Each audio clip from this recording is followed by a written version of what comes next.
Walau Zaki melakukan pernikahan siri itu secara diam-diam, tapi kabar menyebar begitu saja. Tapi demikian, tak ada satupun orang yang berani menggoda dan menyinggung soal pernikahan itu. Hanya saja, banyak gadis-gadis yang patah hati. Walau Zaki seorang preman yang disegani, tapi begitu banyak perempuan tergila-gila dengan sosoknya. Seperti biasa, sebelum memulai hari, Zaki akan mampir ke warung nasi yang ada di dekat pasar. Dia memesan seperti biasa. "Nasinya, Bang." Gadis genit bernama Sari menyodorkan pesanan Zaki dengan wajah agak cemberut. "Bang." Sari tak lekas pergi ke tempat berjaga, dia malah duduk di samping Zaki yang sudah mulai makan. "Bang Zaki kenal sama cewek yang pingsan di musola 2 hari yang lalu? Kabarnya, sekarang cewek itu ada di rumah abang." Sari memberanikan diri untuk membahas soal itu. Zaki tak menjawab. Zaki sedang berusaha menikmati sarapannya walau ocehan Sari sudah mulai mengganggu. "Siapa sih cewek itu, Bang?" Baru saja Zaki menikmati 3 suapan, dia langsung minum, mengeluarkan selembar uang dan pergi begitu saja. "Ah, kok?" Sari heran karena Zaki pergi begitu saja sebelum makanannya habis. Itu sama artinya dengan Zaki tak suka dengan pertanyaan Sari. Zaki sedang tak ingin membahas apapun, apalagi soal pernikahan rahasianya semalam. "Ih Bang Zaki, kenapa sih? Kenapa nggak aku aja gitu yang dia pilih buat dijadiin teman sekontrakan?" Sari malah menggerutu kesal sepeninggal Zaki. Memang terbukti, kabar pernikahan Zaki telah membuat banyak orang patah hati. Hana gabut. Dia pun memutuskan untuk bersih-bersih di rumah barunya. Nyaris tak ada lagi tempat yang berdebu. Barang-barang yang berantakan juga sudah dibereskan pada tempatnya oleh Hana. "Alhamdulillah selesai, terus sekarang ngapain lagi ya?" Hana mengedarkan pandangan ke sekitar dan sudah tak ada lagi yang perlu dibereskan. Sekarang rumah itu menjadi terasa lebih nyaman, karena sudah tertata rapi. "Ah iya, Bu Mel pasti bertanya-tanya kenapa aku nggak masuk kerja dan nggak bisa dihubungi. Harusnya aku resign secara baik-baik, biar Bu Mel bisa nyari pegawai baru lagi," pikir Hana. Hana baru ingat kalau sampai hari ini dia sudah mangkir 2 hari tanpa kabar dari tempatnya bekerja. 6 bulan terakhir ini, Hana bekerja di sebuah butik busana muslim brand lokal yang sudah cukup terkenal. Pemiliknya adalah Melisa Tiana Atmaja. Melisa adalah mantan selebgram yang kini merambah bisnis fashion. "Apa aku kesana sekarang ya?" pikir Hana lagi. Hana menatap jam di dinding dan ini sudah hampir zuhur. Biasanya Melisa masih ada di butik itu. Tapi bagaimana kalau ada bahaya mengintai? Bagaimana kalau Zaki marah karena Hana pergi keluar rumah tanpa sepengetahuannya?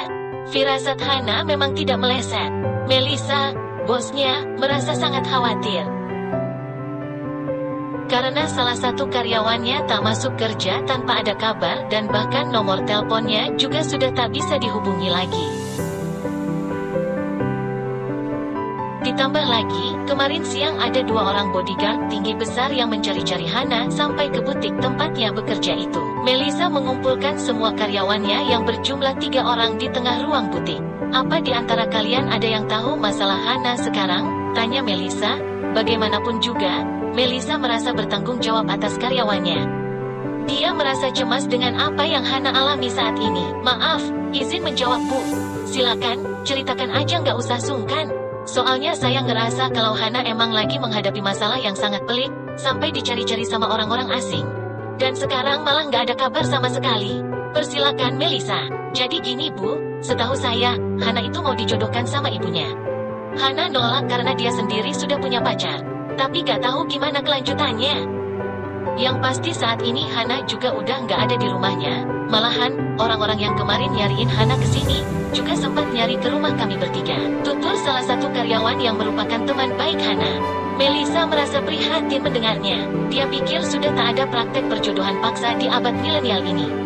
Tapi malah karyawannya sendirilah yang mengalami, dan bahkan kisah yang sebenarnya lebih tragis lagi. Bukan hanya dijodohkan, tapi lebih tepatnya Hana sedang berusaha dijual oleh ibu tirinya sendiri. "Ya ampun, kamu di mana Hana? Kenapa kamu nggak cerita kalau punya masalah kayak gini? Kok ibunya tega banget main jodoh-jodohin sih?" Melisa jadi ikut kepikiran. "Kami nggak berani apa-apa Bu. Ibu sama abang tirinya sangat kasar, makanya kami juga cuma diam aja dan nggak bisa bantu dia." Melisa semakin miris. Dia tak menyangka kalau karyawannya adalah korban eksploitasi seperti ini. Tapi dia pun tak tahu sekarang harus apa. Hana lost kontak, tak tahu harus mencari dia di mana. Ya udah, kalian kembali kerja ya. Nanti kita akan pikirkan lagi cara ngebantu dia kalau dia udah ketemu, kata Melisa. Baik, Bu. Ketiga karyawannya bubar jalan dan kembali menjalankan tugas masing-masing. Melisa menjadi orang yang selalu berempati, apalagi jika menyangkut nasib perempuan. Hana, gumamnya, dan dia masih memikirkan nasib Hana. Selang beberapa menit ada sebuah mobil terparkir di halaman butik dan Melisa berjalan keluar untuk menyambut orang yang ada di dalam mobil itu. Ternyata itu adalah mobil suaminya, Naresh Narendra Heaven. Pria tampan berusia 30 tahun itu adalah lelaki yang telah 5 tahun menikahi Melisa. Hai, Assalamualaikum Hani, sapa Naresh dengan hangat dan mesra. Mereka bertemu di pelataran bangunan butik 2 lantai itu. Hai, Waalaikumsalam, jawab Melisa sembari berusaha mengulas senyum. Tapi pikirannya masih tertuju pada nasib karyawannya yang hilang kontak. Udah makan siang? Ayo kita makan di luar, ajak Naresh penuh semangat. Entahlah, aku belum begitu lapar, jawab Melisa semakin tampak lesu dan Naresh bisa merasakannya. Are you okay? Kok nggak kayak biasanya? Ada apa? Ada sedikit masalah. Masalah apa? Ada yang jahatin kamu?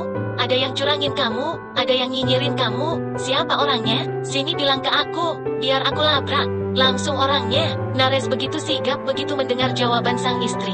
Bukan itu sayang. Terus, masalah apa? Ini soal karyawanku sih, aku cuma sama dia. Dia udah 2 hari nggak masuk kerja dan nggak ada kabar. Kemarin ada 2 orang asing nyari-nyari dia ke sini.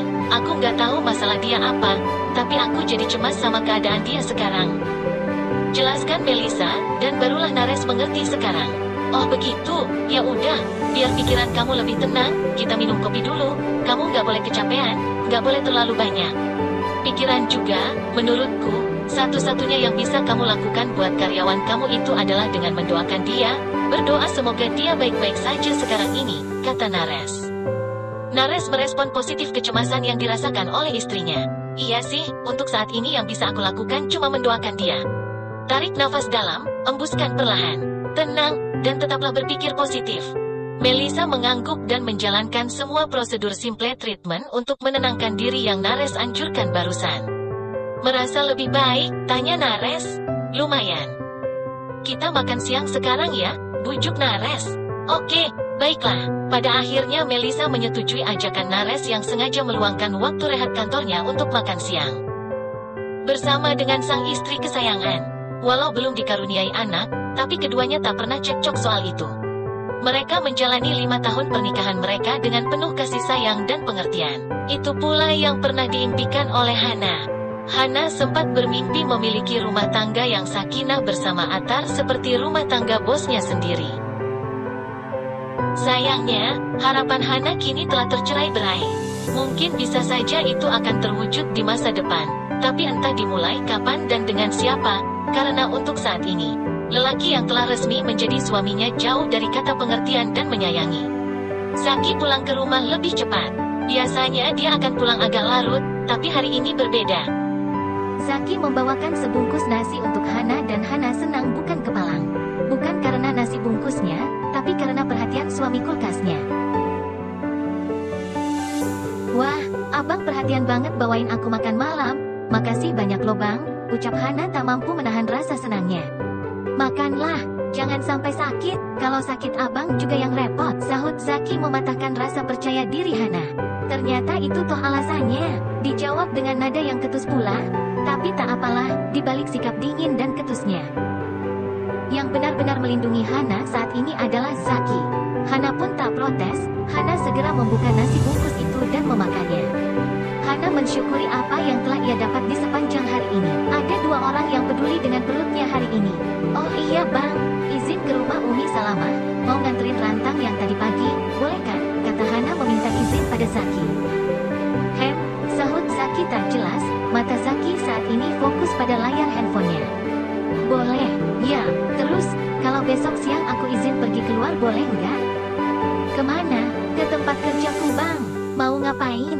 Mau lanjut kerja? Tanya Zaki dengan suara yang agak meninggi. Nggak mungkin aku kerja di sana lagi, kalau lengah. Pasti ibu atau Bang Heru pasti akan nyari aku ke sana. Terus mau ngapain? Mau pamit? Aku kan ngelamar kerja secara baik-baik di sana, jadi keluar pun harus secara baik-baik. Mau pamit sama bos dan teman-temanku di sana. Jelaskan Hana. Hatinya agak getir dan tiba-tiba merindukan suasana butik. Zaki belum menjawab dan masih tetap fokus pada handphone di tangan kanan dan sebatang rokok yang ia nikmati di tangan kiri. Hana menoleh dan menunggu izin dari suaminya. Di saat Hana menunggu, ada banyak waktu bagi Hana menatap Zaki dengan lekat, dan Zaki memang tampan. Hana tak bisa memungkiri itu. Lagi diam aja cakep, dan dia adalah suamiku.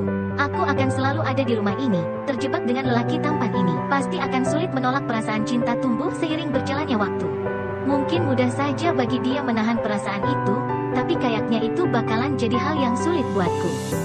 Hana malah melamun sembari memuaskan matanya menatap pada Zaki.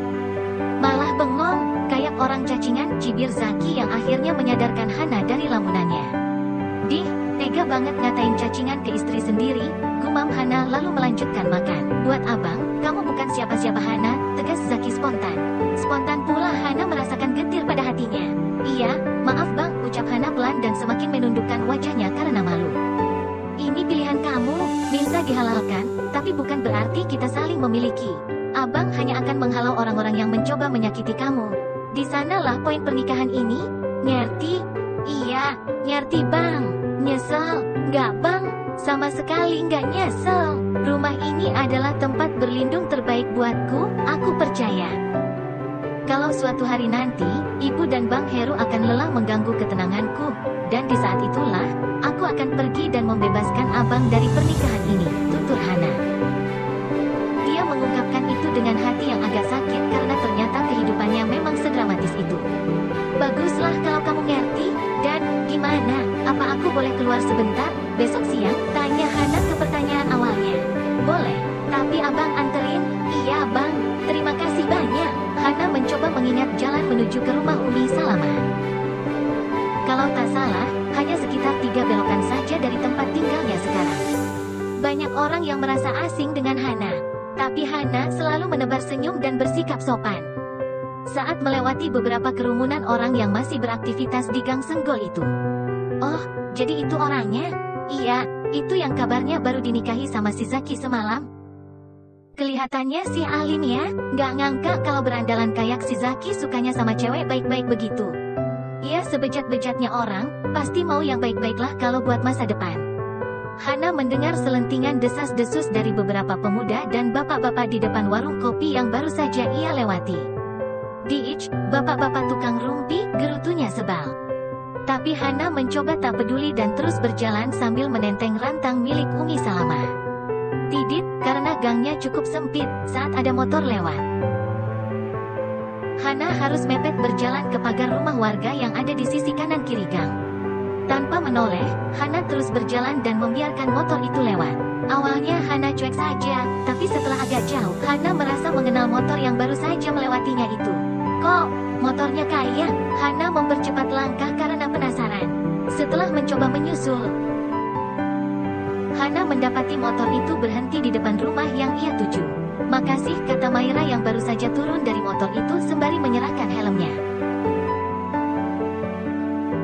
Sama-sama Mai, besok kan aku off kerja, aku antar kamu ke kampus ya, kata pengendara motor itu. Sosoknya sangat mudah dikenali oleh Hana. Hana menarik mundur langkahnya dan malah mengintai dari tempat yang agak tersembunyi. Nggak usah, aku udah biasa berangkat naik bis, jawab Maira dengan judes, seperti biasa. Ya nggak ada salahnya kan kalau besok dianterin, besok aku bawa mobil kok, aku tunggu di depan gang sana gimana? Lihat besok aja deh, ya udah, aku pulang ya, salam ke Abi sama Umi kamu. Oke, Hana malah menangis melihat obrolan Maira dan orang yang mengantarnya itu. Bagaimana Hana tak sedih, Hana amat sangat mengenal lelaki itu. Mas Atar, lirih Hana masih di tempat tersembunyi, melihat sang mantan terlihat sudah akrab dengan perempuan lain.